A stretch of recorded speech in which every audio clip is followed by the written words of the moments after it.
پاکستانیوں، عمران خان سچ کہتا ہے کہ یہ ایک تو پڑھے لکھے نہیں ہیں اور اوپر سے یہ کوشش بھی نہیں کرتے۔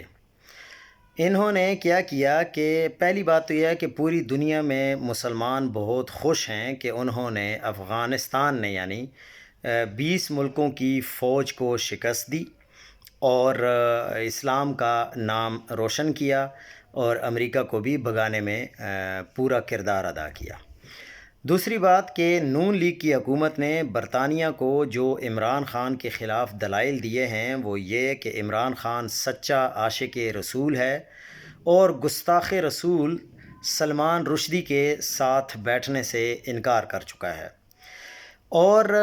عمران خان نے کہا تھا کہ لڑکیوں کو جو یہ بکنیز پہنتی ہیں یا جو چھوٹی چھوٹی قمیضیں پہنتے ہیں یہ نہیں پہننی چاہیے۔ تو یہ بات انہوں نے وہاں جا کے کر دی کہ اس کو آپ لوگ یونیورسٹی کا چانسلر نہ بننے دیں۔ بریڈ فورڈ کے تو خیر وہ آلریڈی چانسلر رہے ہیں،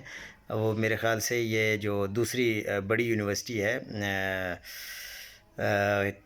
اس کا میں نام بھول گیا ہوں، خیر اس کا چانسلر نہ بننے دیں۔ تو لیکن اس سے تو عمران خان کا قد مزید بڑا ہو گیا ہے، کوئی کم تو نہیں ہوا، کیونکہ اللہ تعالیٰ کیونکہ حضور صلی اللہ حضرت